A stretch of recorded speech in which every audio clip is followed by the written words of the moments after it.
The Trump administration is planning to require undocumented immigrants over the age of 13 to sign up for a government registry. And if they don't, they could face jail time. To dig into all of this, I want to bring in CBS News immigration and politics reporter Camilo Montoya-Galvez.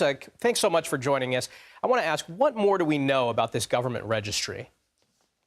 Hi, Michael. Well, this is just another effort by the Trump administration to really make life here for people who are in the country illegally as difficult as possible. As you know, the administration has already enacted several policies that expand the population of immigrants who are here unlawfully, who can be detained and potentially deported from the U.S. This move would allow the government to potentially criminally prosecute immigrants who are here illegally who also fail to sign up for this registry. It applies to unauthorized immigrants, as you mentioned, over the age of 13, who have not been inspected or paroled into the country by U.S. immigration officials and who have never signed up for an immigration benefit. Importantly, it does not apply to unauthorized immigrants who are already in deportation proceedings before an immigration judge, or those who have already applied for immigration benefits like asylum and work permits and who have submitted fingerprints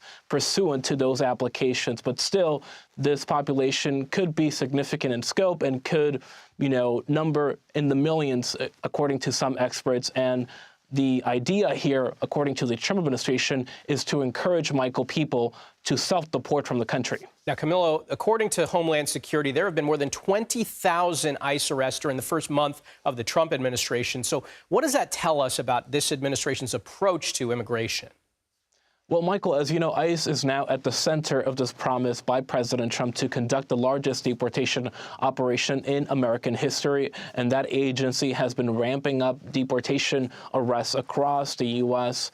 But now we have learned that since the president took office in the first 30 days of his new administration, ICE has conducted more than 20,000 at-large arrests. These are arrests in neighborhoods and communities versus arrests in local, state, and federal jails, where ICE also conducts some arrests. And that is compared to about 33,000 at-large arrests by ICE during the entirety of fiscal year 2024 under the Biden administration. So there has been a sharp increase in arrests in communities by ICE, but the open question remains, Michael, how many of these people were actually deported?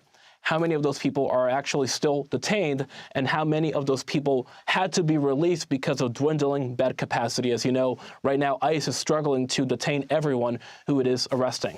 All right, Camilo Montoya-Galvez, thanks so much for joining us. Thanks, Michael.